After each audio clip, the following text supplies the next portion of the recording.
Hi, I'm Neil Druckmann, creative director. And I'm Troy Baker, I played Joel. And I'm Ashley Johnson, and I play Ellie. So first cinematic here, you'll see as we get to the end, I mean, this opening image, we wanted to match what we did at the end with image of Ellie. Tommy, listen to me. He is the contract. I think it's such an interesting thing to start off with, not only in the past, but also to start off basically. Yeah, that's one of the things we were discussing as we're iterating on this opening sequence, because it used to be, it was all seen through Joel's eyes. But then it became a lot more interesting to think of it as you're seeing it through Sarah's eyes, because Sarah is really kind of, the whole game is about this relationship between Joel and Ellie, but here Sarah kind of embodies what their relationship is going to eventually become. And that was probably one of the hardest roles to cast too, with Sarah. Yeah. There were a lot of people that came in, and I love that this scene was, you know, that was one of the audition scenes. And it was so amazing when Hannah came in that it just, I mean, what you're seeing right now, that was the chemistry, and she was amazing. It's like, kind of like a younger Dakota Fanning. Just, there's an old soul behind those eyes. Yeah, and she could turn it on and off between each take. Yeah, it was crazy. Yeah, she was crazy. She's amazing. It's always a little awkward, right? You have a 12-year-old someone on the set, and you're doing this pretty dark stuff. Especially with the way that we work, too. All right, let's hold off on some of the jokes today, guys. Good. You started helping out with the mortgage then. Yeah, you wish. And this piece of music, actually, we were struggling to find which piece to play here. And then Gustavo wrote this thing for the VGAs just to play before we showed the trailer, and right away I heard it, I was like, that's got to go in the opening. This is the theme, kind of like the relationship between Joel and his daughter that later becomes the theme between Joel and Ellie. Hallican Drops, Pelican Drops. the name of the band on her T-shirt. And where did you get that? My daughter came up with that. My 2.5-year-old daughter named one of her dolls that. And we're searching for a name for a band. I'm like, I got a name for a band.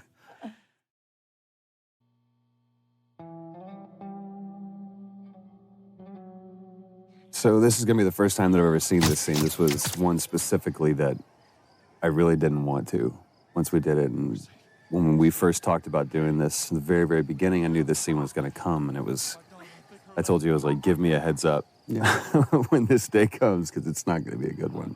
Well, the thing with this scene, it's a super difficult scene to shoot. The first time we shot it, we did like at least 15 takes or something crazy like that. And then we thought we had it in the can, and Well, I thought, well, no, we all thought. We thought we came back to work and we started putting it in, and for me there was just something that was, I felt like we could convey the same amount of emotion with less. yeah. And it was a hard thing to tell Troy because everybody put so much into it, and it's like, we got to do it again. Well, I remember that we got to day come back to this. when you came back and you told me that we have to do this again. Obviously, you know, you'll see why what we're talking about. But this is the defining moment for Joel. This is where he draws that line in the sand, where he has few moral lines left to cross. I'm so amazed with how well Hannah did, and Yeah, I mean, it was difficult to watch just on the mocap stage. And we actually had people, after a few takes, leave the set. They were like, I can't watch this anymore, and they just took off. But from a story standpoint, it's so important to show just what the violence does and how it like rips apart this family. well, then especially a lot of times in video games, you see blatant violence, but when you personify it and you put it on a face, especially that young face, and you see the devastation that just one life lost can do. And it's just, I mean, this was such a hard day. It was such a hard day for both of us. I mean, it was exhausting for her. It was exhausting for me.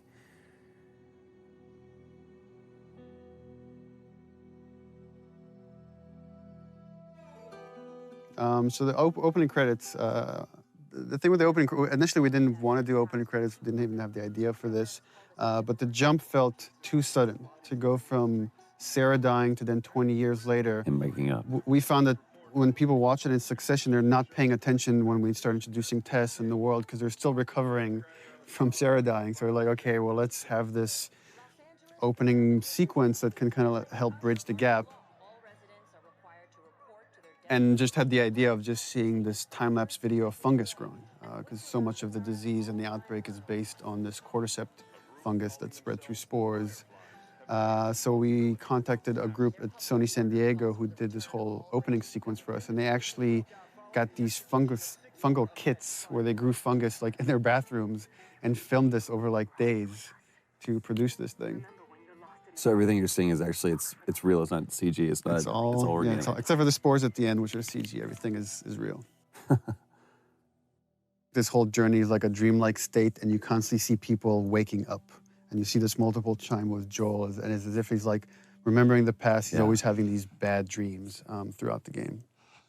That was always something that we had to keep in mind when we did this scene, because we shot this before we shot Sarah dying scene. So it's kind of like we knew that those were going to be in one way or another kind of butted up against each other.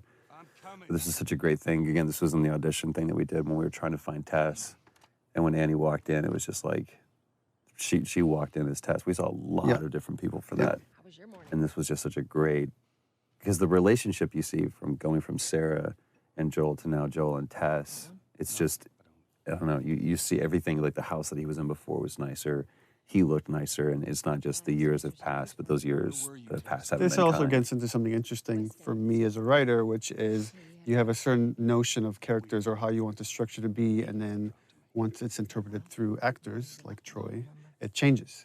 Like I've always imagined as Joel doesn't really care for Tess. He's completely shut down, and Troy treated it differently, which is I think he really cares for Tess, and even though he might not show it, and we just kind of embraced that. And you kind of see that later when Tess gets infected.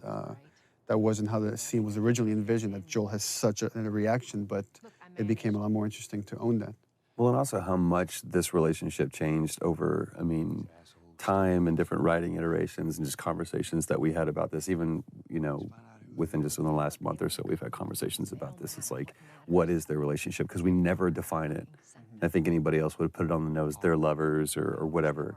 There was one note that you gave, it's like, for one specific take, and said, let's just assume that there was a fight last night over what, we don't know. This is that moment afterwards. So it was like this awkward tension between the two of us. But there's no like loving embrace. There's no kiss that Joel and Tess have. It's just such an interesting relationship. And the challenge was to try to, how much can we convey just through nonverbal interaction? Right.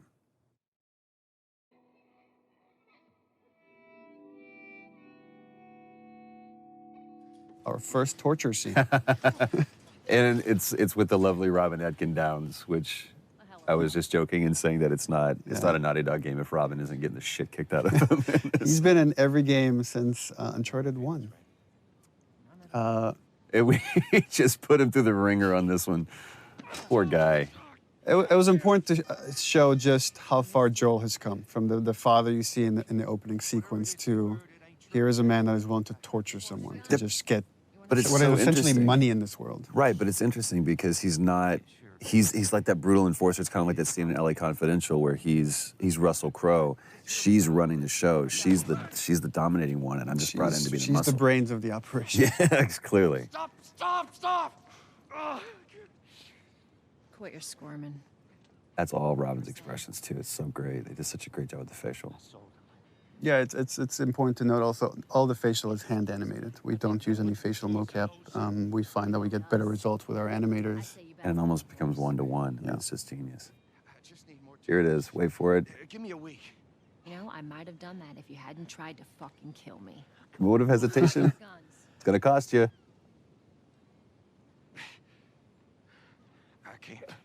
We re-edited that. We used to show the break, and actually it was less brutal than when we didn't show it. When you didn't show it? Yeah, when it's left to your imagination, it's a lot worse. Yeah, but just you can see the way that his arm's positioned. But yeah, you're right. This is so revealing, not only about the relationship, but about, again, who Joel has become. To go from a father who just cares about, keeping his nose down and keeping the job and playing by the rules, to being a guy who could just literally break some guy's arm over guns. It's just crazy. Come on. Yeah, fuck those fireflies. Just go get them.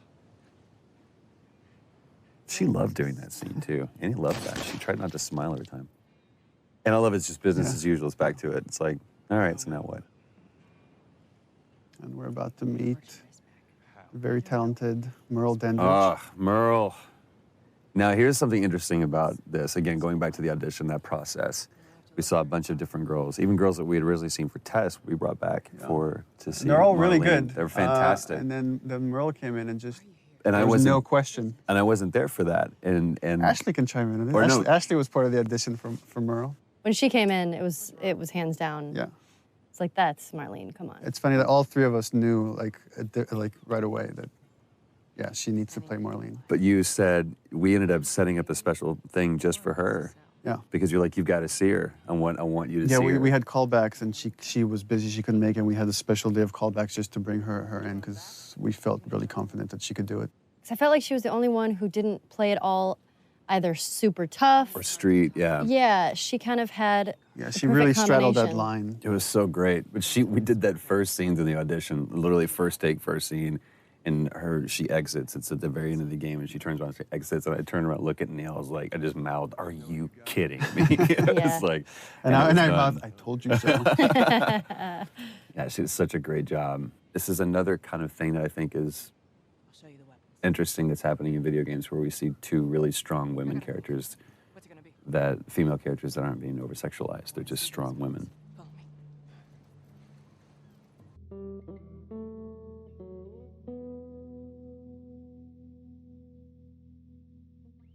Here we go. Ellie's introduction. Yep. And this stuff is all shot out of sequence. So it's I don't know, maybe you guys can talk about the process of how you get into that state. I'm trying to remember that.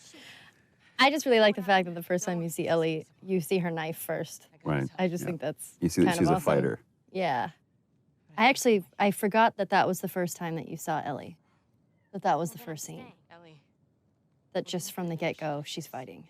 Yeah, but it's not just she's fighting because she really cares for Marlene. That was kind of the crux of this, is that you see these two characters really care for one another. And I love in such a short time you see between Marlene and Ellie, there's this connection that's so important because that has to carry through to the end of the game when Marlene shows up again. Well, even like just the positioning of the two people. I mean, it's Joel and Tess versus Ellie and Marlene. And just like, it's so interesting watching, right, Joel here doesn't even make eye contact with her. He doesn't even acknowledge her existence. Right. She's not crossing to that part of town. I want Joel to watch over her. Whoa, I don't think that's the best Ellie. idea. Our first fight. Here we go. Bullshit! I was close with his brother, Tommy. Said if I was ever in a jam, I could rely on him. Was that before or after he left? Just reminding the player, like this guy you saw in the beginning, Joel's brother, he's changed too, and he's been involved. Yeah. Just get hints of. There's a falling out between the two of them. And it's just as you go on, you're starting to fill in that 20-year gap. Just cargo, Joel. No more talking. Which is pretty true to your writing too, because I'm like, so what happened here? It's always, what do you think? What do you think happened there? Because I have no idea. I don't have the time to write it. Don't take long. And you, stay close. For Joel, right, that's a hint. It's like, I don't want to be around this kid. Right. Because some subconscious part of him knows I could get hurt here.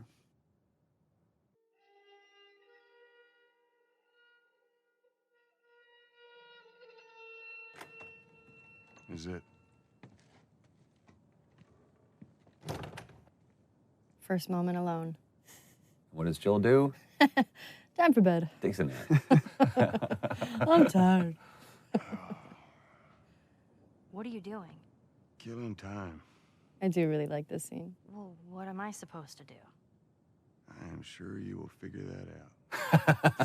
It's a great moment. It's another one of those moments too where it's like it just feels like Joel is just always exhausted, like this world is just bearing down on him.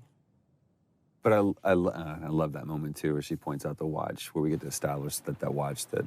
Yeah, and that's Sarah something gave we me. didn't have in the beginning. That's actually something we inserted after the fact. Not for this scene, but there's another scene where we have that. But I also love, like you said, the kind of the juxtaposition between Joel and Ellie, to where Joel's just, like you said, weary and exhausted, and you have this total opposite, almost antithetical thing of like this naivete and this childlike behavior that's wanting to explore.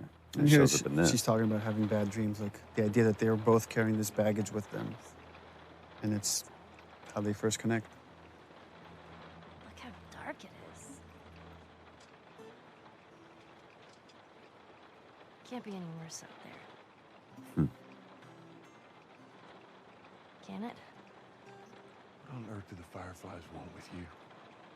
Hey, sorry it took so long. Soldiers fucking everywhere. How's Marlene?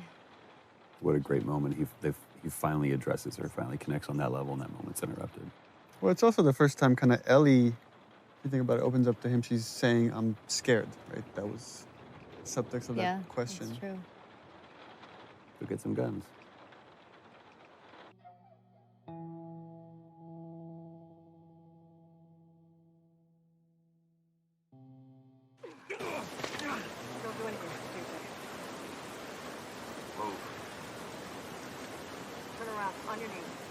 It's such an interesting thing that we're like 2 hours into the game, and we're still the enemy, if there is one. Or just other humans, just other people. They're on other sides of the law, but there's no infected, there's no clickers, there's no anything. Look the other way. It'll make us worth our while. Shut up.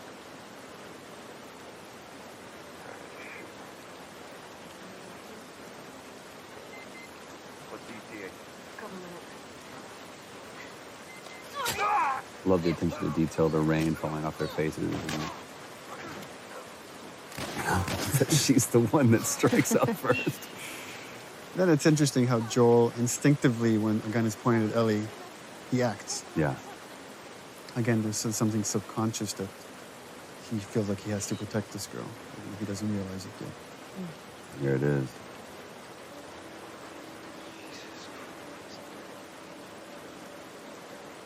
Marlene set us up. So this is starting to build up that conflict between Joel and Tess. Yeah. And this is something we struggled in the story for a long time, is like, how do we motivate this guy that shouldn't really want to do this mission? How do we get him to take on this mission to carry Ellie across the country? And it was through Tess. So if we get Tess to really buy into this thing, and then Tess gets infected, then she can convince Joel to take this on. At least initially, at least until we can spend long enough time with Ellie so they can connect. Yeah. And then it becomes about something else. I'll also say, Ashley, when we were doing this, the way that you conveyed fear, because that's a very scary situation that you're in, because you felt like your back was against the wall.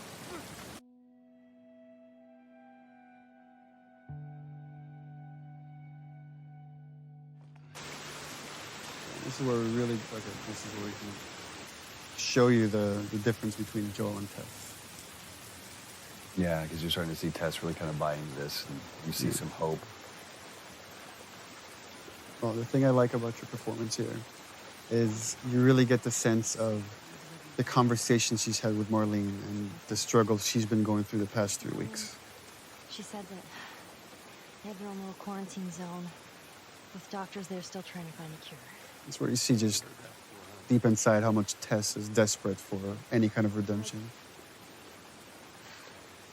Whatever happened to me is that... Remember, Ashley, we were talking about this scene and the idea that Ellie's not sure she believes in this thing. She feels this whole thing is insane and ridiculous. I remember that. I believe the direction I gave you was like, imagine you're giving yourself a compliment. Yeah. If you as a person in real life found out you were the cure for mankind. I'm kind of awesome. Yeah, you apparently, wouldn't. so And I am the especially Messiah. in that 3 weeks, you wouldn't, it'd be hard to own that.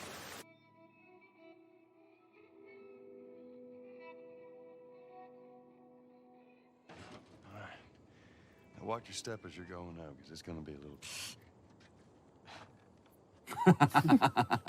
Little brat. I love the dynamics of this scene where it's like Tess has this secret, right? She's bitten. She's not telling Joel or anybody yet. Joel here for the first, again, he's connected. He can't help it. Was that everything you hoped? It's the first time he's like saying something semi-nice to Ellie. But there's still this layer of cynicism behind it. Can't deny that view. Come on, this way. But he gets taken away by that childlike wonder. And this is something we added after the fact, the watch. The watch wasn't, we didn't have the watch at the time. Yeah. And Joel was just crossing his arms, and I asked the animators to like, oh, could you just flip his wrist and have him look at the watch? Yeah. This moment is reminding him of Sarah. Yes, ma'am. I love that it's almost a warning from Tess to Joel, like kind of like last words.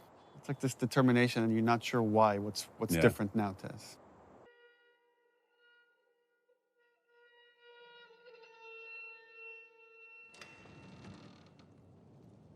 No. No, no, no. Tessa's desperation. What happens now? I love and it totally comes across without many words or anything, just through the expressions on Joel's face, which is, I've put up with this long enough. Right. This is over. I've indulged you enough, Where's Tess. this lab of theirs? Oh, she never said. She only mentioned that it was someplace out west. What are we doing here? This is Yeah, not. that calm, pacifying, trying to talk some sense into you. I know that you are smarter than this. Really? Right. Guess what? We're shitty people, Joel. It's been that way for a long I time. love the fact that her character, It is over, Tess. she knows she's gonna die any minute, but she's still holding on to so much hope Go Yeah. home. I'm not that, well, she's different. going anywhere. Right. Look at her bite. The world could still change. And it's kind of this theme that, this idea of, I've done all this crappy things, but it's all okay if I could do this one thing right. Right. And then that kind of moves over to Ellie. And we see that theme later when Ellie talks about it can't be for nothing. I got to point this out. Everybody else, because this was a part of the audition scene too, everyone else did that "don't touch me." They screamed it out, and I love the way she did that, where it was like that first "don't touch me." And it's Yeah. just that realization. And I love the fact that Ellie's the one that figures it out, not Joel. Oh, Christ. And again, the back and forth Annie's doing between this freaking badass to such vulnerability and constantly jumping back and forth. And she brought that every take. We're all because every take she's full on crying by the end of it. She's incredible. You're right. She's such a badass, but she was so vulnerable at the same time. It's just such a, Shows Hard two thing to sides of the play. same strength too. God, I'm such an Annie fan. You have to feel some sort of obligation to me, so you get her to Tommy's. I remember you coming out of a take, and Troy's look at me, he's like, you don't understand. You're not right there staring into her eyes. Yeah. I can buy you some time, but you have to run. You want us to just leave you here? Yes. There's no way that. This moment where Joel's in denial. It's there's something I could do. Not even understanding she's gone. She's already gone. There's nothing you could do right now. And also, she is just laser-eyed on Joel doing that, even though she's talking to Ellie. No, just go. This fucking Tess has to snap him out of it. It's you know that you have to do it. Ellie. And I believe this is the first time Joel refers to Ellie by her name. I don't think anywhere else in the game he does that. Beforehand. And again, it was important to stay. We stay with Tess, just showing. Here's her emotions finally coming through when Joel is gone.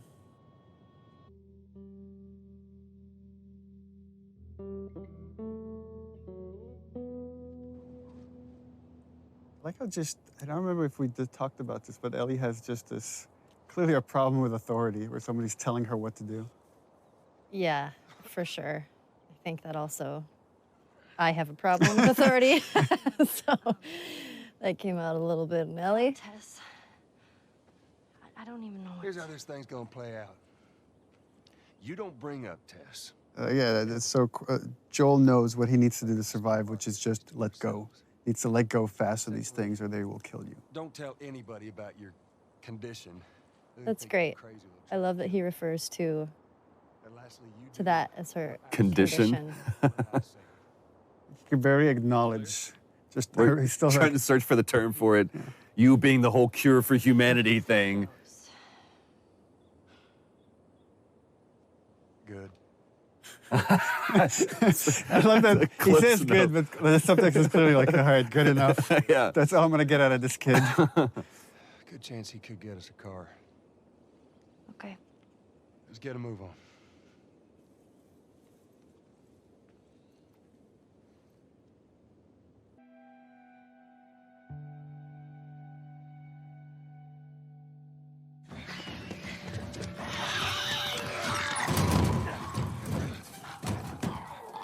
Hey, it's Bill. Lovely Earl Brown.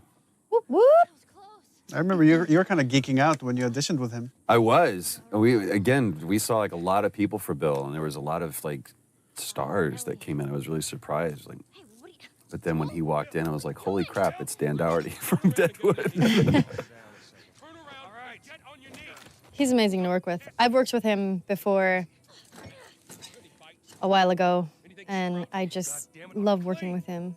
You actually hit him in this scene in the face. That's right. I did. Right there, and we kept it.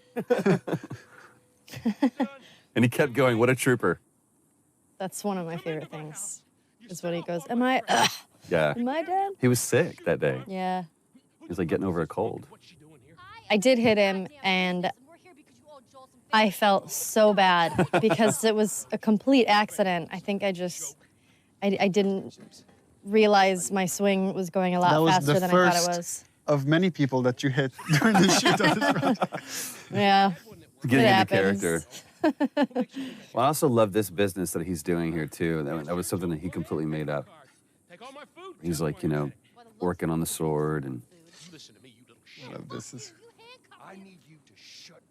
Again, I love this moment. This paternal thing. Like, just shut up, kid. I need to handle this. He's always a dad. Actually, Bill, they are.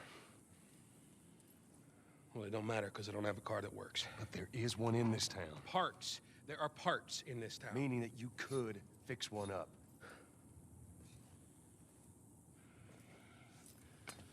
All right. It gives in. And I love just taking that time. Take that pause. All right. It's on the other side of town.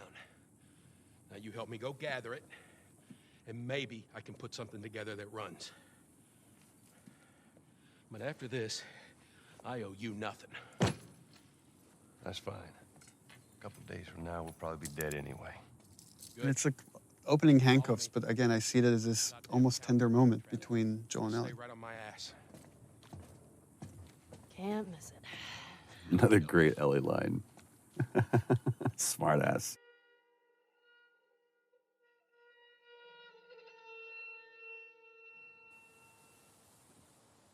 Remember the rehearsal for all these scenes? So we would shoot these things in chunks. So we'd bring like Earl in and Ashley and Troy and just shoot we're gonna shoot the whole Bill sequence. And talking to Bill, and he's about to talk about a partner that he's had. We've talked, there was a question that brought up, is like, what kind of partner is this? And Earl asked, is Bill gay?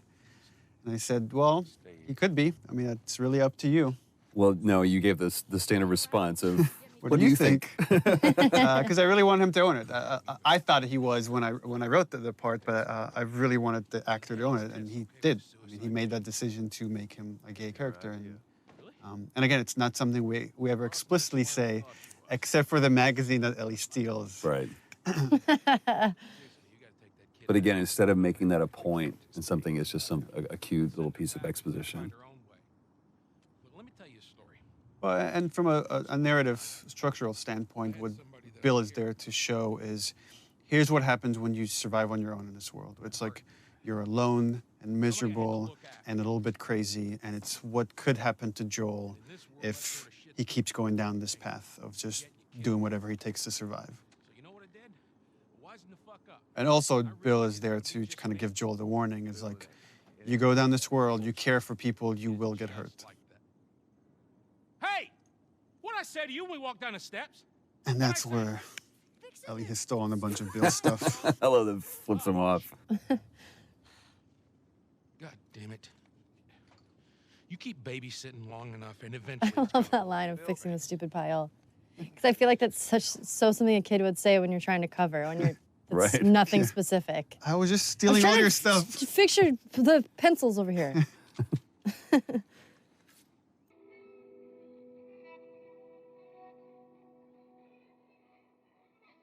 Oh, this is the one where we abused Troy. And I was like, you have to fly face first into the ground. And he's like, but I should roll. No, fly face first into the ground. It was like, well, if I roll this way, then actually, they're like, it looks too ninja. We can't do it. So I literally just had to eat shit time after time again. It's like seeing stars. It was great. Please tell me you're done! Yeah, you guys are acting against nothing. There's nothing there. That's something we always had to remember, was bring the tension back. They fucking through!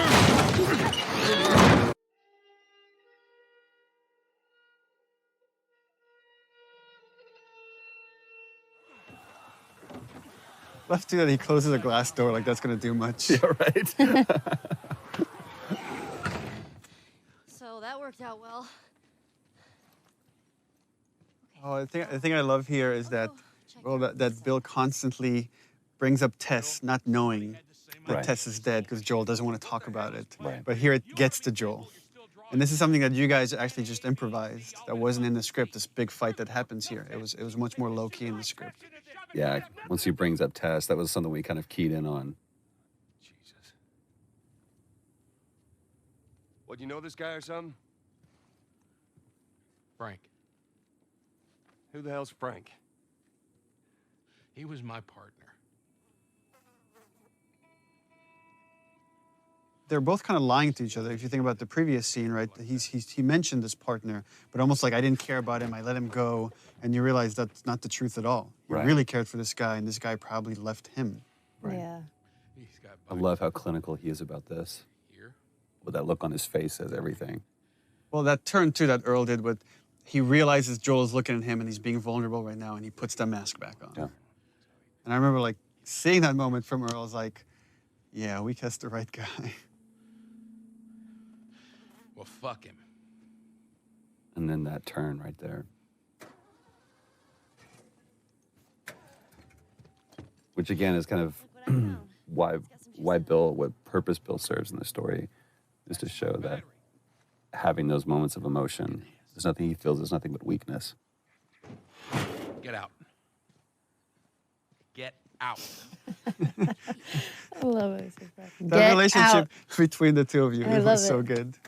That's what was great about the cast, is constantly having to switch from these really serious, dramatic vulnerabilities to playing tough, right? Because that's what you kind of have to do in this world, is let your humanity come out, but then learn when to shut that off to survive.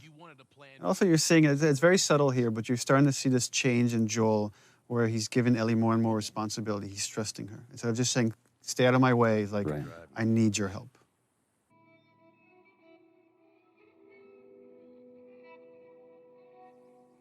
This is a good point that, you know, in case people weren't aware of the process. I mean, everyone at this stage, we had such great sets, even though it's kind of rudimentary, but they actually built a truck for us, and we used that truck so many times. But I think this was the last scene that we shot with Earl. Yeah, and rehearsals, I would try to give you guys as much of concept art and videos that we had, Right. so you can imagine the space, because you have nothing there to act off of, except each other. That's right. You guys have each other. It's true. And I love this exchange between Bill and Joel too, because you know it's Joel trying to kind of apologize for an awkward situation and trying to show some sensitivity to him, and Bill just completely glosses over it. The thing with Joel that I kind of admire, like, he can't come up with the right words. He can never come up with the right words. I always like, it's like a half sentence. He's like, so, yeah. And Bill kind of finishes that for him, but it's Which really helps my writing. This theme comes in here because to show Joel's now alone with Ellie, but the relationship has changed. This is starting to become that theme we heard in the beginning with Sarah. Now we're getting into the first scene we ever shot, and this is your guys' edition right here. yeah. Yeah, this was the first audition scene when I came in, when I read for you guys, along with another scene that I don't know if it's in the game or it It's not in probably the game. changed a little It's bit. like the scene with the Walkman. Yeah, the scene with the Walkman. There's a scene. Yeah. There was the scene kind of like it, but it's pretty different. Back at Bill's. I mean, all this stuff was just lying there. What else did you get? Well, and I especially love this because, especially at this point, we had no idea who Bill really was. That is actually before my... How many times did we come back to this scene? Like at God, least 3 times. Yeah, at least 3 times. I love what she says. I was like, hey, you know what this is? And the different versions of songs that we ran through with this too is great. I'm sure your friend will be missing this tonight. That's the guy on the cover is John Sweeney, one of our concept artists. That's awesome. How the hell would he even walk Is the centerfold also his penis? We should have that unlockable. You could see what she's looking at. Yeah. Get your subscription to Bearskin Magazine today. I'm just fucking with you. And the awkwardness of that moment. But it's also such a great moment of levity between the two of them. I don't know, that's kind of a way of her complimenting him or trying to bond with him. Yeah. And it's something I was very conscious of when like writing this stuff. It was like, this is making me uncomfortable here on the page. I have to leave it as is. Yeah. That's your litmus test. Yeah. I love that. Not even tired. Cut to, passed out. This is the first scene, because it was part of that reveal trailer. It's the first scene that I ever saw put together fully, and I was just absolutely blown away how good it looked. It was the first time I'd actually seen, real flesh and bone put on Joel and Ellie. And the yawn we added after the fact. I remember that. Because we were like, oh, she doesn't have a yawn. She should have a yawn when she wakes up. And then you were yawning on the set, and we're all yawning because it's contagious. I know, just watching that, I just yawned. I tried to be quiet about it. I love that this moment of silence and kind of peacefulness is broken up by this. Joel knows this trick. He knows it because he's done this before. Right. Poor John Bentley. And I love, again, how that music is playing not as a score, but coming from the car. It's just great. I believe that was Ruben that we hit and Yeah, had that him was Ruben. fly off the truck like that.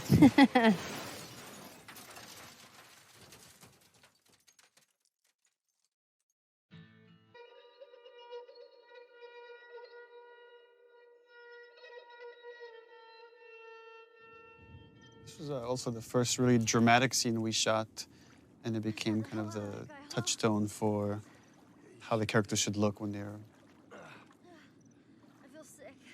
really pushed. It's so interesting when she's, again, it's this moment of vulnerability where she says, I feel sick, and Joel's, again, being very didactic and pushing her away. She stands up for herself. This is the first time she stood up for herself. How about, hey, Ellie, I know it wasn't easy, but it was either him or me. And I love that line, it's either him or me. Come back to that. And he can't do it. He can't admit that she saved his life. Lead the way.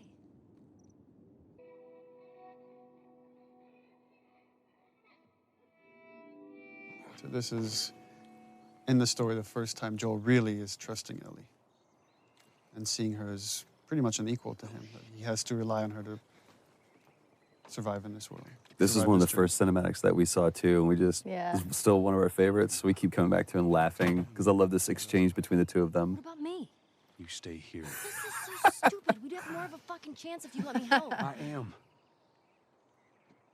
You seem to know your way around a gun. You reckon you can handle that? Well, I sort of shot a rifle before.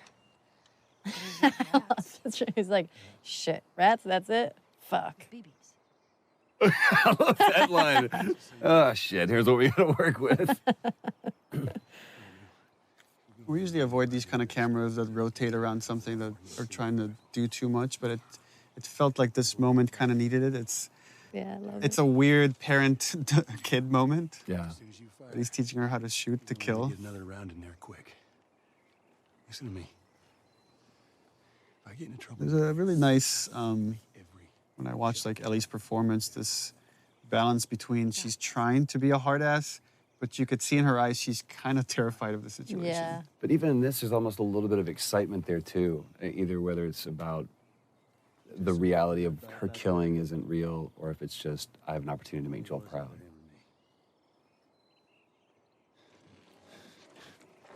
Opening up, opening up. You're welcome.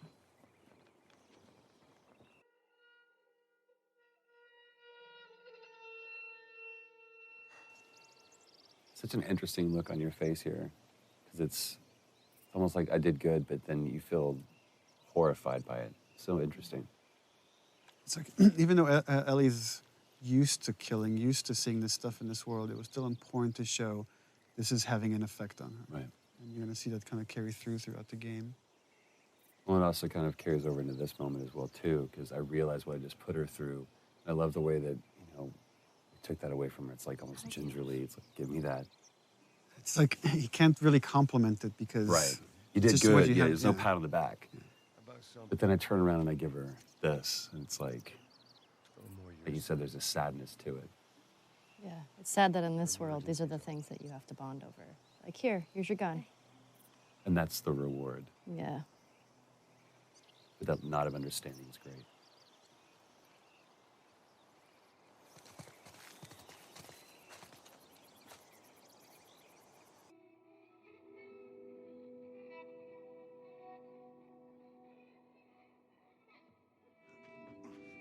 Brandon and Najee. There you go. Yep. Brandon, I think, had the hardest audition of anyone. Yeah, no kidding. Because I literally almost took off his head. Not in this scene, not punching him. That fortunately was done by Ruben Langdon, who can punch way better than I can. Leave him alone. And Najee, too, when he came in red for Sam, that had that. It's all right. They're not the bad guys. Lower the Just this kid that's kind of terrified to live in this world. Yeah. Man, you hit hard. Yeah, well, I was trying to kill you. And these two characters are really showing, they're kind of a mirror of Joel and Ellie's relationship. If you haven't noticed, they don't keep kids. And it's another warning for Joel, like this whole arc for Henry and Sam of what's going to happen if you stick with this girl. You're going to go through what these two characters are going to eventually end up. I do like that Sam is a character that Name was Joel. seems genuinely scared, because a lot of the other characters We don't know that. can tend to be a little bit more badassy, Right. and he's just, Really an idea of he's young and he's scared, and I Yes. love that. To me, it also comes across very sullen. Like Yeah. there's like just a little glimmer of hope and joy, but it's almost like anytime there is a moment of that, then Henry kind of takes that away from It him. also gives Ellie an opportunity to play a mentor of sorts for him. got a hideout not too far from Yeah. here. Be safer if we chat there. All right, take us there.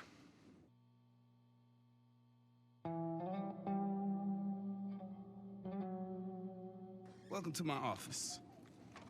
One thing that I think made Brandon such a great choice for this and the right choice for this is this scene about how much he owned it and the pride that he had in showing off this wonderful camp that they had made for themselves and kind of like trying to impress Joel, and Joel just come, very nonplussed about the whole thing. He's like, oh, good for you. Yeah, you've done this. And relax. We're safe.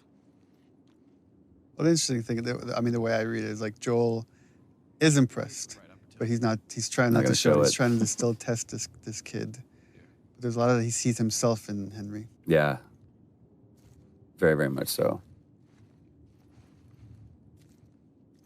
This is, I remember we going back and forth about this because, Oh yeah, because layout changed. Because initially they were going to go through the camp Right. at night, and then we had to change the layout, so we had to go in and re-record these lines. That's our window. well, and there's something on the reverse that it doesn't really matter, but Oh, it'll work. when we shot this, the entire time that he was laying out this plan, I was just looking at him because I was like, I really care about your plan, kid. I care more about you. It's kind of like poker. You don't play the cards, you play the man. Again, one of those fleeting moments where kids can be kids. She doesn't seem bothered by all this. Such a powerful line. And Joel completely just dismisses it. You guys were actually doing that in the background while we were doing this scene. This was so great. It wasn't like shot separately. I know, we were just fooling around. He was like, shut up. It just seems like there's a lot of people putting their stock on the Fireflies these days. Yeah, maybe there's a reason for that. So you don't know. I love this standoff, even though it's a sit-off almost between the two of them, where Joel's just pushing him for information just to see where this kid's grounded.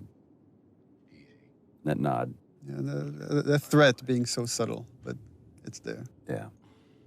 And that's the other thing, again, that Brandon did with this that everybody else didn't do. They kind of really got in Joel's face, and he didn't. He didn't posture himself that much. It was just like, This is us. I'll take care of mine, you take care of yours. In the military radio station. Just And as also that he doesn't correct him about your daughter. they're supposed to meet us there tomorrow. Joel doesn't correct him. He's not, she's not my You daughter. and your girl, you want to join us?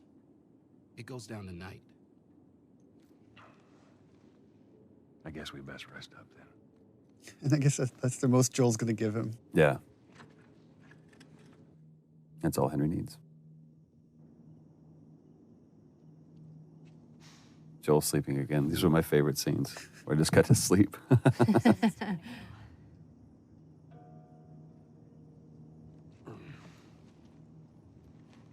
No, we're gonna be moving fast, okay? And the idea of these two pairs that are coming together. And they were just, such great brothers. Brandon and Najee did such a great job together.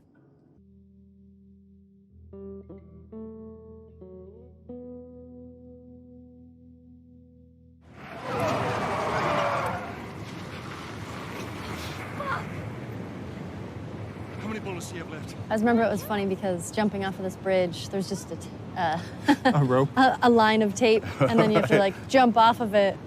Because So we it were was both funny. stepping over it at first. They're like, no, this is like 50 feet down. I know, like, right. oh, so we got to do a whole thing. It looks ridiculous what we're doing. It's like, ah, with our arms above our I head. know. And this part we're in the water, we had you on a cart. That's right. And we just pushed you across Yeah. mocap stage. It was actually pretty violent being on that. It was. It's pretty scary.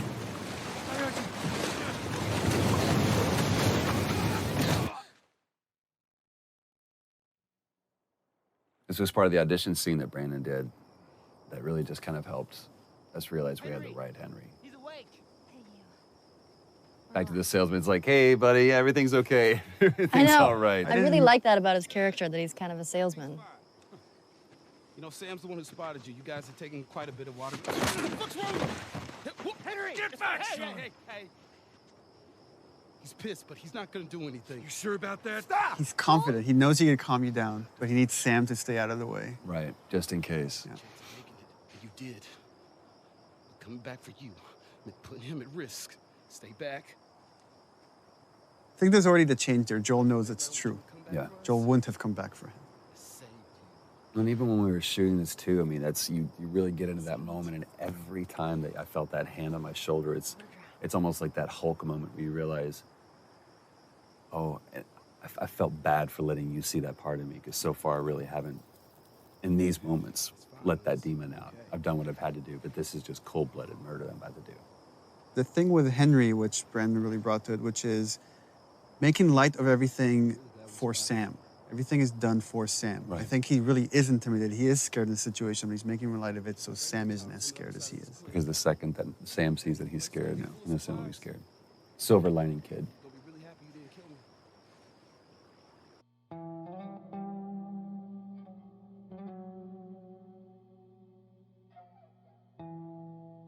This is the longest Short dramatic scene. in the game.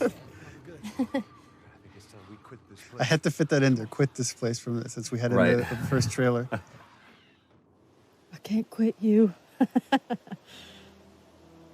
remember when we first, the very, very beginning of this, when we like did the first table read through this and everything, and we talked about, I asked if there was going to be a moment of just a light shining through in this darkness, and you talked about this scene, and at that point it was just really kind of just real easy brush strokes of what it was going to be, and it really came into fruition and became this Well, all the characters here have their guard down. It's kind of unique, because usually somebody's lying or somebody's hiding something. Right. And here's like, everybody has their guard down. they're just talking about motorcycles. You two deserve a little privacy. And you were really giving too on this. We spent a lot of time on this, and there was this one scene where you just kind of let me ramble about you know, to where we really feel like we're coming midway into a conversation. I don't remember what was said, but it was just this cool moment. But you went more into the details of like with Tommy and where you went and the States and all that stuff. I think that really helped kind of make this, the following takes much more natural. Right, without all the rest of that stuff, the preamble being there. But I love the turn that he gives right here. It's like the kids have gone to bed now, and we can just talk like adults. Worst part about it all. Animation and lighting, right? If you don't capture these looks in the eyes, this scene doesn't work. Right. The thing that I love about this is that he's set up a little office for himself, kind of like what Henry did. You know, it's this, I'm being official, trying to be a grown-up. He's still a kid, and we see it in this moment. I really enjoyed working with Brandon and Najee. Just having them on set was so much fun. They're such Najee good especially, dudes. like Najee's a trip. hilarious. we're doing this crazy scene and we like cut and then he's like just starting dancing or Yeah. singing whatever, you know, YouTube hot song at the moment. Yeah. You know, song bombing us all day. They were so much fun. I just adore them too.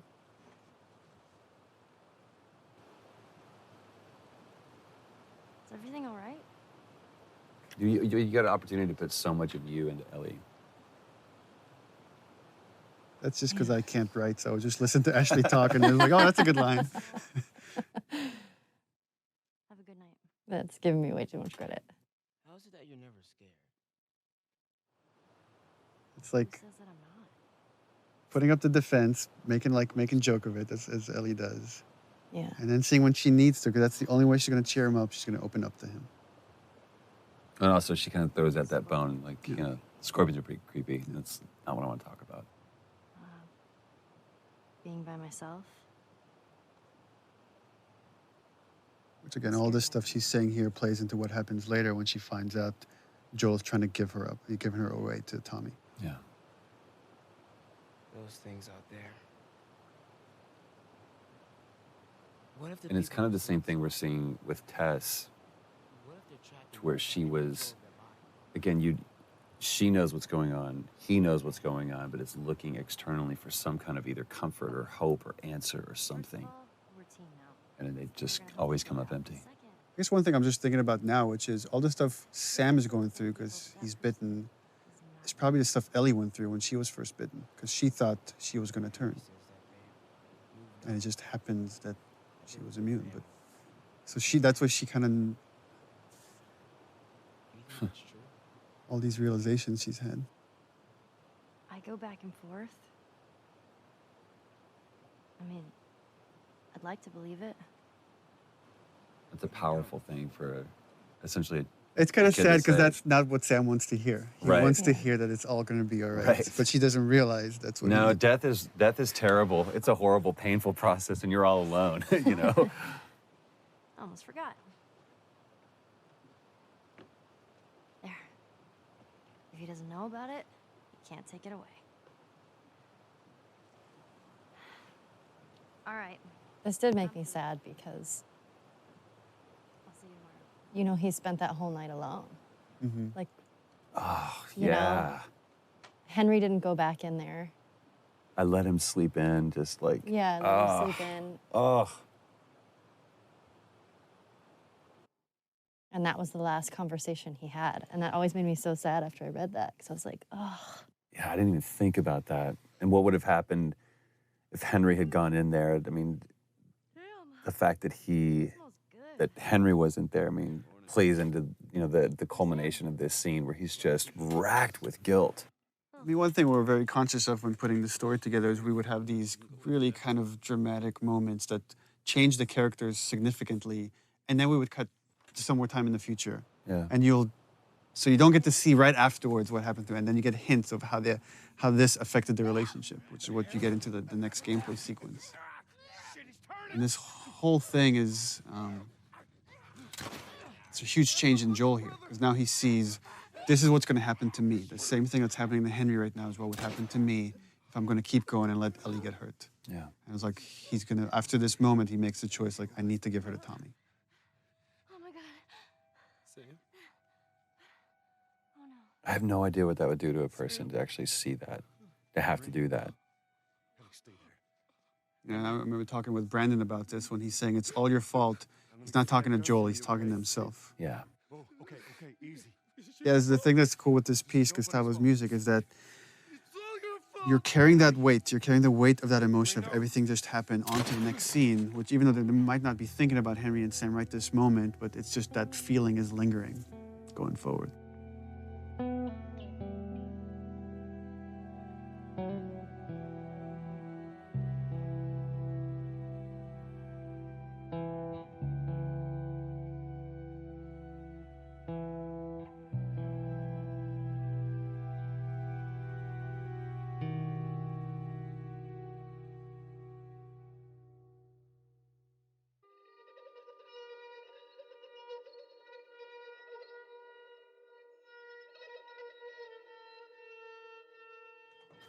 I own that shirt. I'm pretty I sure still think own we it. should sell off our mocap suits for charity. Unwashed. Jeffrey Pierce, As the lady says. Ashley Scott. Sorry, Ashley Hart. Oh, yes. Ashley Hart. She was married. We didn't know the place was occupied. We're just trying to make our way through. Through to where? They're all right. But you know these people? Know him. He's my The goddamn chemistry was so good between The two of you them. and Jeffrey. It was amazing how well, and I mean, Jeffrey's just a few years older than me, but it was interesting playing the older brother to him. And yeah, we felt like brothers immediately. It was crazy. Oh, well, Jeffrey came, I mean, we almost cast Jeffrey Yeah. as Joel. And then once, like, months later, we needed to cast Tommy. I was like, oh, Well. what's Jeffrey Pierce doing? That's pretty Thanks for not blowing my head off. Would have been embarrassing, considering you're my brother-in-law. And Ashley Scott, she came really close to being cast as Tess. And Yeah. when we needed Maria, I was like, oh, We Ashley got the Scott. perfect person. There were no auditions for these roles.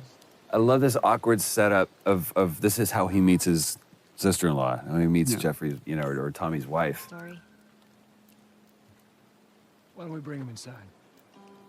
And you just get to see here now how Ellie's starting to become more secretive. Well, also, it's Guarded. like the way they're standing and everything, it's like Ellie's kind of alone now. Like now it's like Joel is with Tommy and There's no one familiar with Ellie.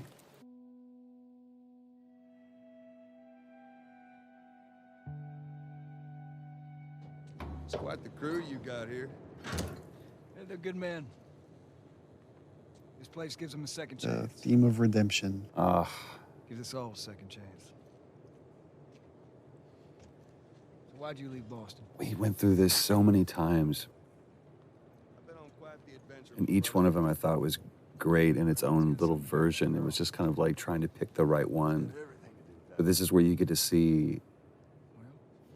Well, Joel's putting up a front here. I mean, he's trying to. He's pitching his little yeah. brother. And it's so interesting to see them slip how they're two different men, but they instantly go back into those roles that they were before. And just by the behavior here, you get hints of what happened in those 20 years. Right. How dark things went. Like they're playing nice. Right, they were happy to see each other, but now it's like, It's oh, right right, underneath the you surface. haven't changed. And that's, I mean, that's so true to life. Like, especially with brothers, you go back to that. I push these buttons and you do this. This isn't for me, Tommy. This is for your damn cause. My cause is my family. And I loved, I mean, what Jeffrey was doing posture-wise, Jesus, boy. putting Joel on the offensive. And now he's just like insulting everybody here and insulting his wife. Tommy, I need this. Again, just Joel just expects. I tell my little brother to do something, he needs to do it. Right. But I ain't taking that Which girl is off. totally based on my brother. This is how you gonna repay me, huh? Repay you. For all those goddamn years I took care of us. Took care. That's what you call it? I got nothing but nightmares from those years. You survived because of me. It wasn't worth it. Tommy here, Tommy and Maria show that even in this world is horrible, you could find peace in it. Right. You could build a community. You don't have to resort to these things that Joel has. That line was a great thing that Jeffrey improv'd on. Put your hands on me again. It's a good Southern phrase.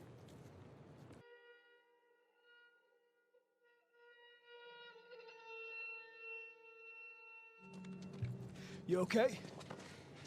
Yeah, I'm fine. Joel! Oh man, they were coming in from every direction. Then Maria was like, "We gotta run." This is where you see Tommy realizes for the first time that Joel really cares for this girl. This isn't just a job. And that's where he has that change, and he's like, oh, crap. I need to talk to you. This is why he's asking me to do this. Absolutely not. You tell him to go find somebody else. And again, it's just such a real moment between a married couple. It's like What's that all about? honor and you know, doing something for selfishness and everything else, that doesn't play in this world anymore.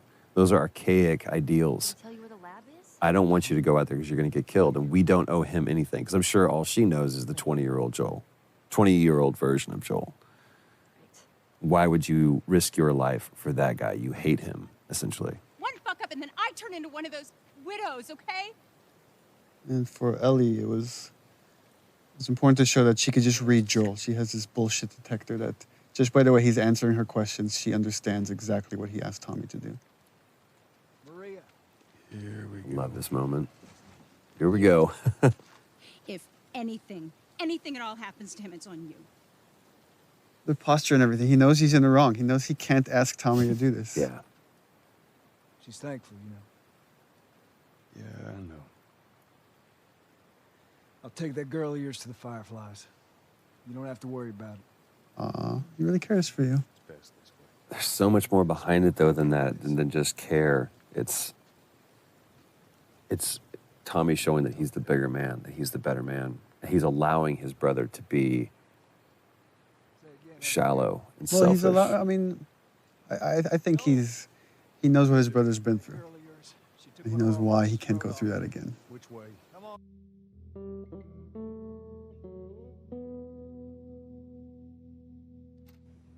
This is probably my favorite scene. What a long day this was.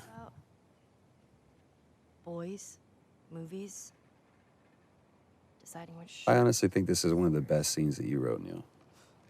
It's bizarre. Get up. Because it says so much about this world, and especially Ellie, where she's at, and realizing how different and how much of a chasm there is between this world and that.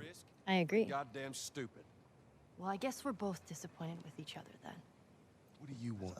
I think I really like about this scene is that they're both kind of, I guess, being selfish in a way, and yet it's coming from a place because they really care about each other. Like, they don't understand that they both have been through horrible things, and they each think what they've been through has been worse. I love that she calls him out on that. What are you so afraid of? How many close calls have we had? Well, we seem to be doing all right so far. And now you'll be doing even better with Tommy. Not her, you know. What? And it's like the stakes are high, and it's like, okay, well, then I'm gonna drop this bomb. Not her. Mighty thin ice here. It's like, how many years has it probably been for Joel since he even like Don't bring thought up about that it, name. mentioned it? You have no idea what loss is. I think Joel's thought of that name every day, but I don't think he's heard it said. That shove that you gave that was nowhere in the script. I think that came out of frustration, definitely, because when we had come back and we couldn't find it, and I wasn't necessarily frustrated with you, I was frustrated with us in the scene, and I was like, oh, fuck. It's so cold of Joel to do this, and I've had people on the team ask me to remove this part, that he's being too cold, and I'm like, no, it's like, because she's being so vulnerable and he's having these feelings, he's trying to shut it down. That's why he's being so cold. It was so important for me to keep that in there. When he says, "You're not my daughter," it's almost an insult. And it's kind of the opposite of what he's feeling.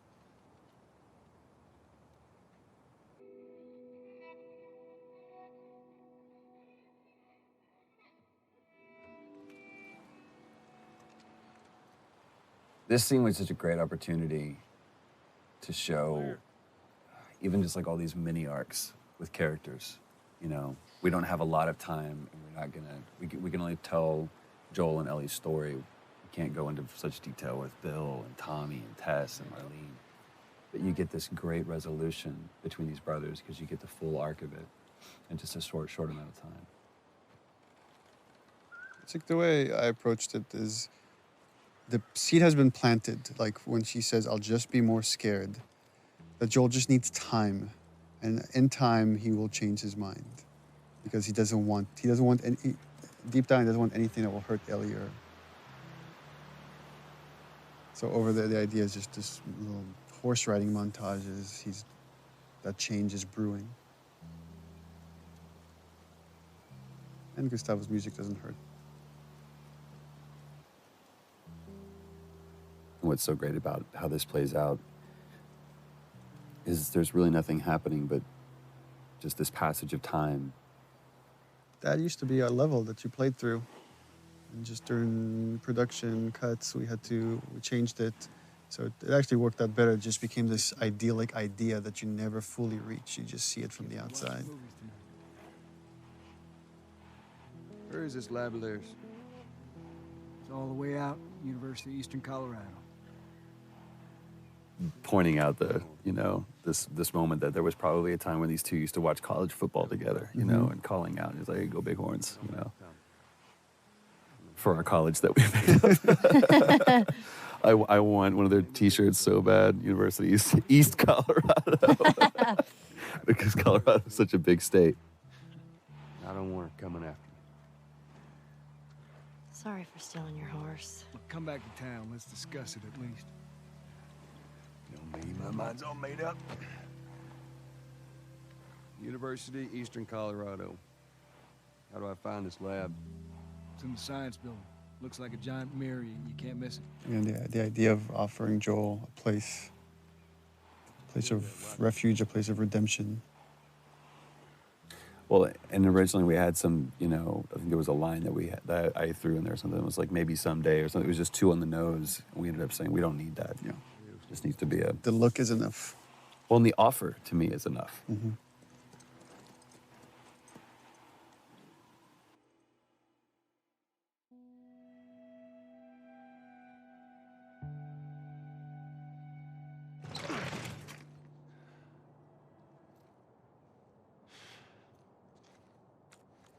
We're about to hear Steve Bloom. Lovely Steve. Silk-throated Steve Bloom. Looking for the fireflies. They've all left. Yeah, no shit. I'm dead. Or I will be soon. Got me What a macabre scene, though. I love that Ellie's just kind of thumbing through things. She's pretty frustrated with not having found the fireflies, not knowing where to go. Man, I love Steve Bloom's voice. He makes me want to clear my throat. Trying to save the world. It's mean.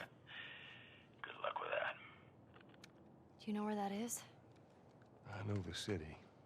Is it far? Again, this is where we really start kind of getting the sense of how Joel and Ellie are just chasing their tail. There's, chasing a phantom. Get down. Oh.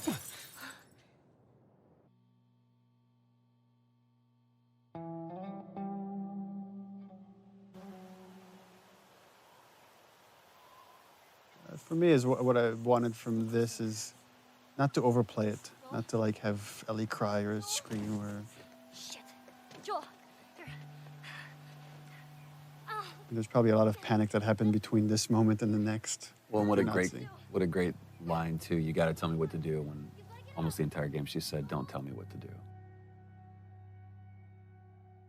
And here is where we've been lying to everybody when we've been saying you don't play as Ellie.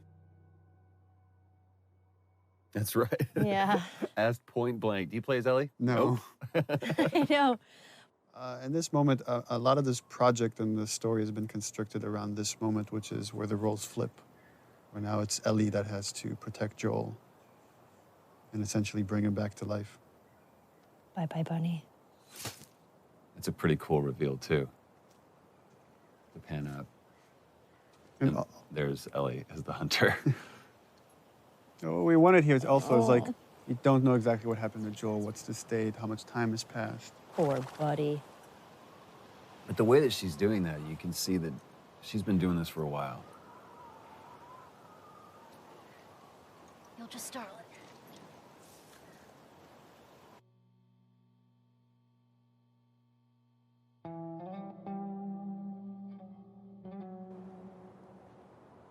Remember how tired your arms got holding that bow stretched? That bow, it was so heavy.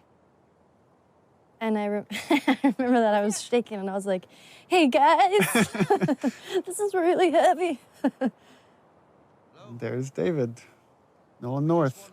Nolan North, ladies and gentlemen. Ruben Langdon is James. Ruben Langdon, ladies and gentlemen. Sorry.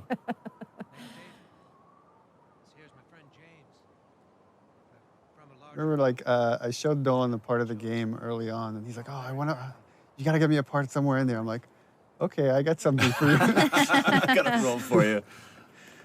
But I will say this, because, I was on set just for a brief part of this, but that's when I've always been a fan of Nolan's work, but that's when I was truly awed by him at how he crafted this character. He took what you had and just really brought it to life. Yeah, I told him the most important part is don't play a bad guy. Yeah. this guy's charismatic. We have to believe that people will follow this guy. And that Ellie could trust him. Yeah. Buddy boy can go get it. He comes back with what I need. The deer is all yours. Anyone else shows up. You put one right between my eyes. That's right. It just shows what versatility Nolan really has. Yeah, that voice, I mean, It's so comforting. it is very comforting, but it's interesting now that I'm hearing it, knowing what we went through. I get, it's a little unsettling now, hearing it. 'Cause I'm like, ugh. Back up. It's a weird gameplay thing, but we went through a version where like, okay, she can only carry one long gun at a time, so we have to put the bow on the ground. They're like, no, it's going to be 2 guns. Okay, well, let's put the bow back on her backpack. No, it's she can carry 2. And we removed the scope. They used to have a scope on it. We're like, oh, we don't want Ellie to have the scope. Bring him with us. I remember being so relieved in this scene when we switched the gun out and I got to put the bow down. I was like, ah. I love how David complies, too. How he just kind of, like, submits to a little girl. Well, the thing is like, he knows the stories. He knows what happened in the university. And he's trying to figure this kid out. This whole sequence, he's sizing her up. How early or how late on in the script did you write David? I mean, it was written not that long before we shot it. Because remember you It like started mentioned, from like, a pretty Cannibal small, King. yeah, it was referred as the Cannibal King. We just knew that Ellie was going to run into the worst of mankind and she would persevere and come out on the other side. But then once like Nolan came in and started like putting David together, it was like it became a lot more interesting to make him this really charismatic guy that is just infatuated with Ellie.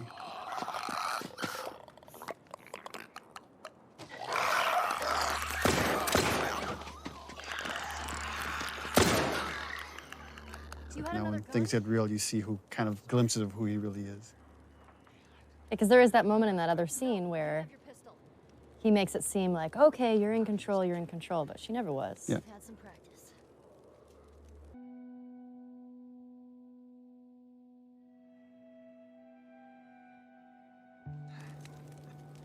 Well, you handled yourself pretty nice back there. What's cool about David and the conversation I had with Nolan about him is that he's trying to win Ellie over by being honest with her. And here's the part where he's like, I feel like she's ready. I'm going to kind of reveal myself. And I think like I could still get her to come around. Now, you see, I believe that everything happens for a reason. Sure. The other interesting thing, thematically, that's everything happens for a reason is the same thing that Marlene really believes. That everything happens, like it's something she repeats to Joel at the end. But you're kind of seeing how all these characters are just, how much they're willing to go for what they believe in. When you talked about like being surprised by your own writing, was that a moment like that, or was that something that you had intentionally done to where those characters were going to? No, I think it's just something you think about, and there's a theme that just kind of sticks around in the project, and then characters end up talking about that stuff because you're thinking about it all the time. Traveling with a little girl. You see, everything happens for a reason. Again, another one of those moments where you think Ellie's got control. Don't get upset. It's not your fault. Yeah, and then James there. You're just a kid. I love that. James, lower the gun. No way, David. I'm not gonna let her go. It was such a small role, but I really like what Ruben added there. And that the dynamics between James and David, how there's conflict between these two characters, but there's still respect, and he's still listening to David, even though he's questioning his leadership right there. That's not your concern. Part of me, the way I read that was every time James looked at David, it was like, who the fuck are you right now? What are you doing? Yeah. Like, he was putting on a show and he saw it. Oh, thanks. To me, it's interesting how David almost treats Ellie like quarry. Like, you know, you're a sport. Yeah. Again, Ellie having this kind of bullshit detector, you see her scared here because I think she realizes there's something really wrong with these guys. I don't know what. I just need to get away.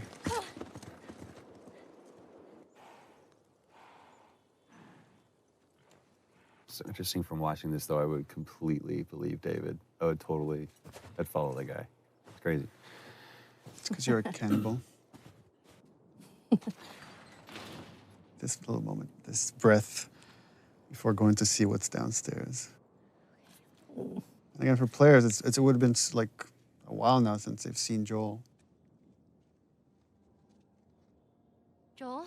Once again, Joel's asleep. I only managed to get a little bit of food. I love how these roles have switched, too.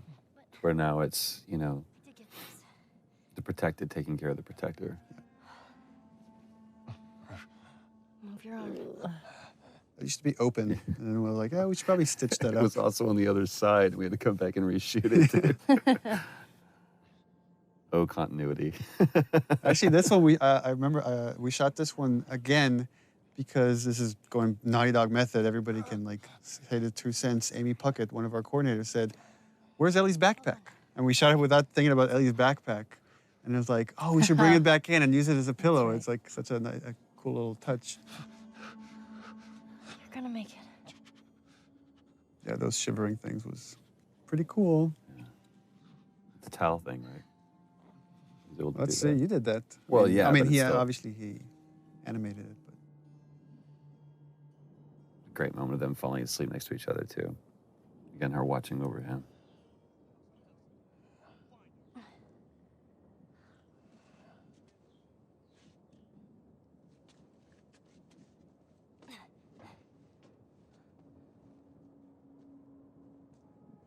To me, you really get a sense of the oppressiveness of the world with all the introduction with all of these different kinds of enemies. It's like you feel like you're fighting this multi-front battle. It's not just these are the bad guys, and it's so clear. yeah, and just how much Ellie's now willing to put herself on the line to just get them away from Joel.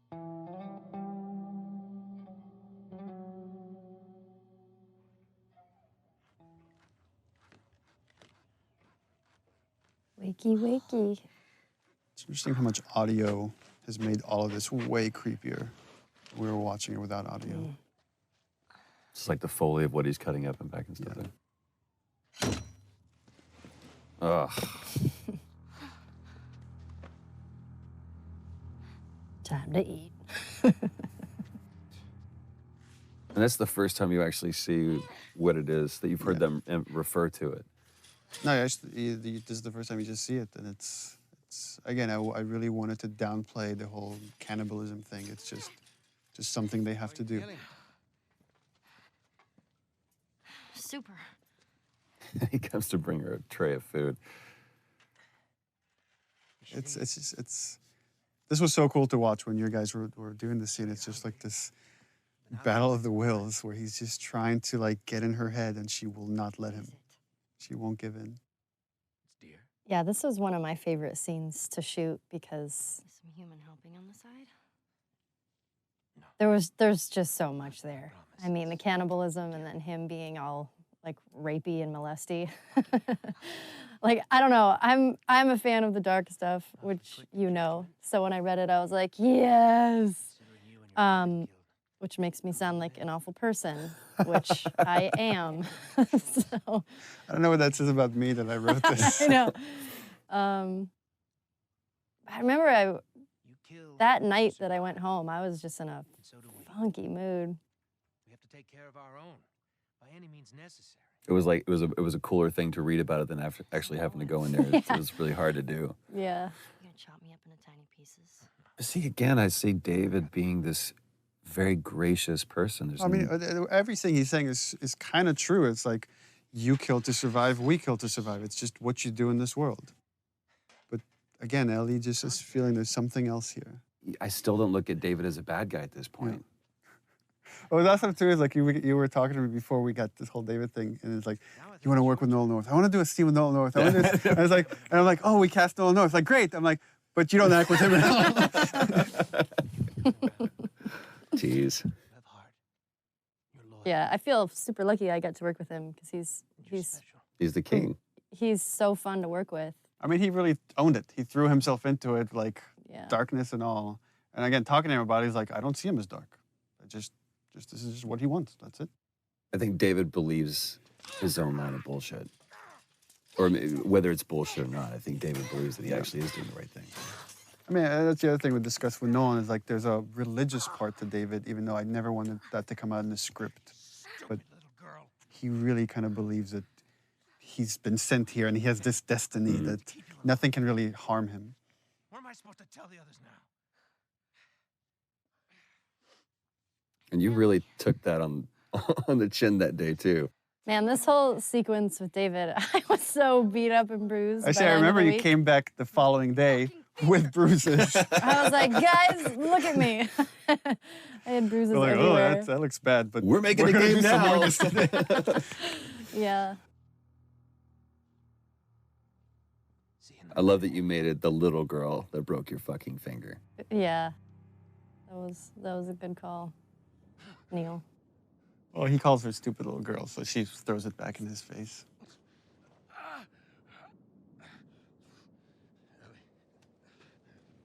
I also like that she gives him her name under her conditions, which is, I'm going to give it to you, but I'm going to insult you. Right. I also like the fact that Ellie is still so strong that even though she's in that cage, she's still kind of in control. Yeah. But it's a much stronger, that's a different strength than you'd shown anywhere else in the game before. It's like that winter was a really, really hard winter for you.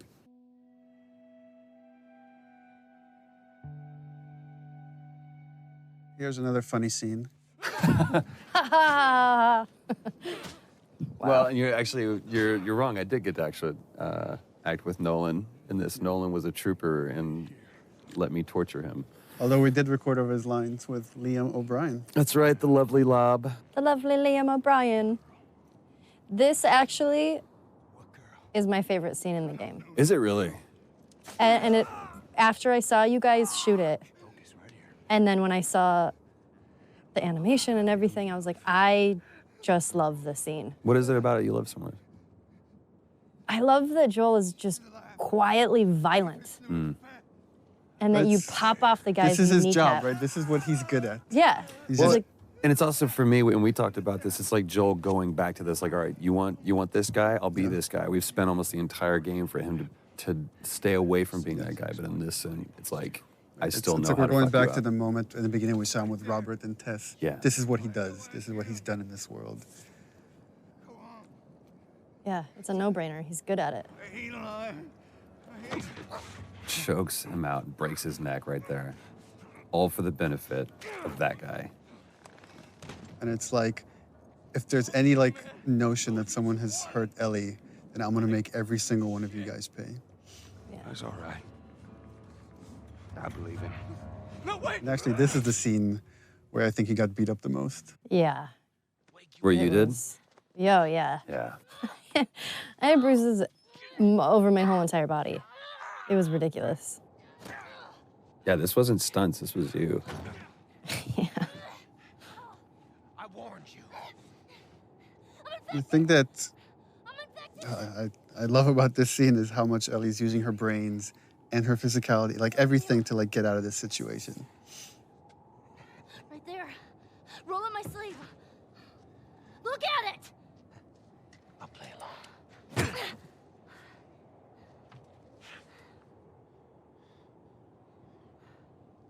What'd you say? Ruben helped so much during this part because choreographing sort of all of the little movements were so particular. And I think everybody sort of knew at this point that I kept hurting people.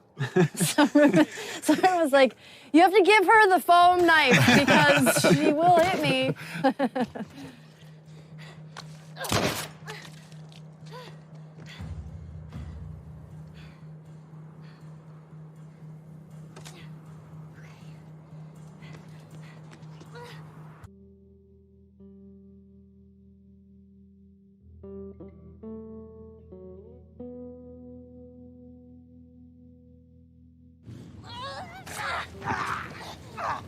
You were beating the shit out of that foam pad. I don't know what you were channeling.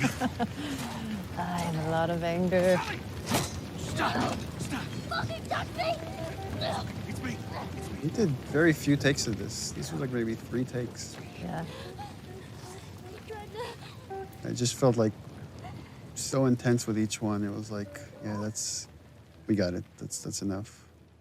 It's the first time that, you know, Ellie and Joel, like, embrace is that physical contact. And it's such a great choice, I think, for you to, the dialogue wasn't important. Yeah, it was just a gesture. So it was like, just let the music take over. And it's the same theme from when, you know, his daughter dies.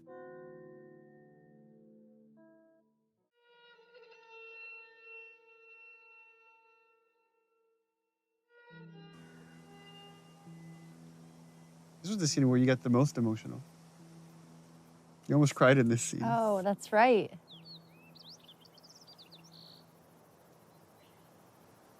We don't have to do this. You know that, right? First time Joel questions the whole idea of this mission. But in a different way, though. Before it was, why am I wasting my time doing this? And now I'm saying, maybe that's not what we need. Maybe that's not the answer. Maybe it's not worth it. Well, yeah, it's not worth it. But I love that this comes off of what you said was one of your favorite moments, which was the giraffe sequence. That fleeting moment where Ellie gets to be a kid one last time after the whole David sequence. And how you even played that visually with, you just kind of catch the very last end of the giraffes moving there. So here we go.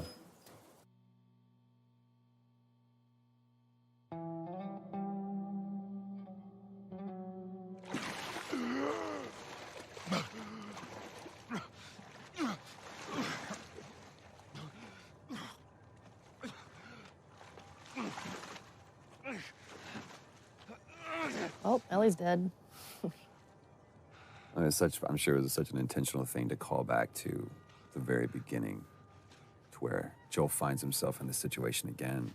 And after everything that we've been through, it's like, I won't go through this. And Hands in the air. just again, that irrational, maddening, desperate calling for help. I need. From this point forward, it's like the beginning backwards. Where if this is the point Sarah dies, like now you're about to do the Carrie sequence. Yeah. Then you like play as Ellie walking, like viewing Joel from the outside. And then you end on the shot with Ellie. So it's like the beginning reversed. Sorry about that. They didn't know who you Let were. me see Marlene again. And Ellie? She's all right. They brought her back. The discussions I had with Merle about this scene is, again, her desperation to find someone that will understand, that will empathize with her decision to kill Ellie to save humanity. And she's hoping she could get that out of Joel because he's the only other person that has cared for Ellie the way she has. And she can't get that out of him. I just think it was such a great way to bookend. They're going to start and begin with Marlene, and it's so great that they were able to capture just the strength that she has, even when she was sitting in that chair. Yeah. And again, she's completely empathetic, even though she's supposed to be antagonistic. It's a very similar line to what David says. You don't have to worry about her anymore. We'll take care of her. I worry. Just let me see her, please. You can't. She's being prepped. This is one I've always seen Joel in the most parental role. Surgery. The doctors tell me the cordyceps, the growth inside her, has somehow mutated. It's why she's immune. Once they remove it, they'll be able to reverse engineer a vaccine. Yeah, her performance here was just stellar. So flawless. It does. I remember talking with the music guys that were putting a lot of Gustavo's music in, and the first few passes were, there was this dark music that was playing here once Marlene reveals that Ellie's gonna die. And I was like, we can't play Marlene as bad because she's not bad. She's not. I mean, she's trying to save everybody. And if anything, I told them was like, you can go dark with Joel. Because again, when Ellie's life is on the line, Ellie's in danger, he lets himself slip back into the murderer, the killer, right, however you want to view it. It's so interesting. I wonder how many players, like, especially in this moment right here, how many sided with Marlene and how many think that Joel was actually the wrong ones. Like, dude, listen to what she's saying. But at the same time, this is the theme of the game. For me right here is, as a father, you will kill everybody else to save your kid. And that has always been kind of the through line for me, is Joel's willing to go to the end of the line, meaning sacrifice humanity to save Ellie. Again, Robin Atkin Downs. Guess what's going to happen to him?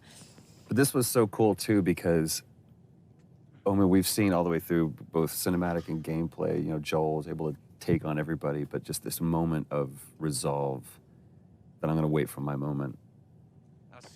And it almost looks like he's a beaten, defeated person. And that grimace right there, it's like, no, he's not. Yeah, again, the way you've interpreted Joel is like a man who lets his emotions get the better of him here has to keep them in check. You see how like he wants to destroy this man and everybody here for what they're doing to Ellie, but he has to wait. He has to catch the right moment. Bam. And again, just such a brutal scene. There's no threat here. It's just time. Time is the threat.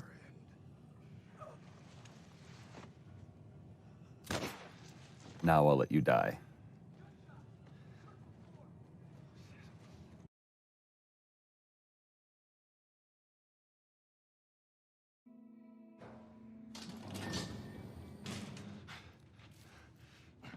This scene used to originally be all in the operating room.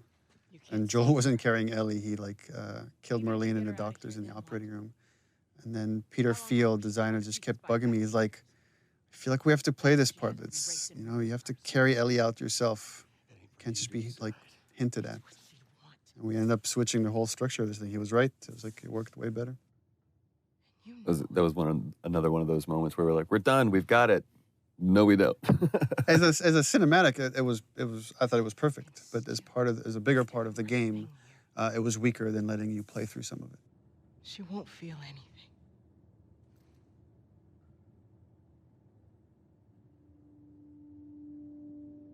Again, the only hesitation Joel has is that this is what Ellie wants. And it's such a great decision to show, just cut to this.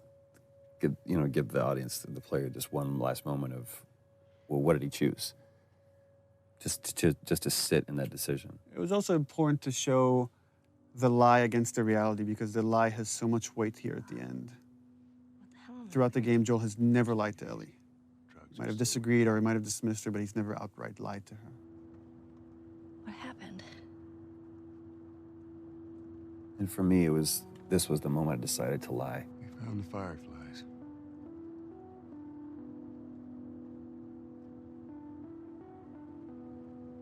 Turns out there's a whole lot more like you, Ellie. People that to me, it hurt to say these things. Ain't done a damn bit of good. Because once Ellie started believing that I actually had something, that I was someone, you're basically telling Ellie, you're not special, you're not important, and everything you've done was for nothing. I'm taking this home. Yeah, in the first few versions of the scenes, there's like Ellie had all these questions like, what happened? Why? Who was there? Why would they let you take me out with the gown still on? And it just was better if she said nothing and she just turned her back to him. And again, just to show how far Joel's willing to go to remove any threat for Ellie. I mean, we had talked about this before where, you know, she obviously has that bullshit detector. Mm-hmm. Let me go. And I just felt like I knew you were lying. You know, I feel like Ellie knows you're lying.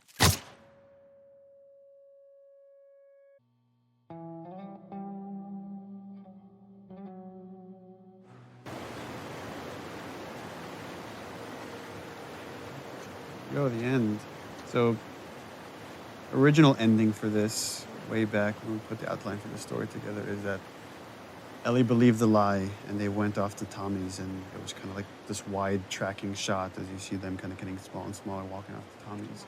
But as we went through the story, and the characters got more and more developed, it's like it didn't feel honest. It didn't feel like Ellie would buy into all of it. And she got bit too. We didn't know what to do.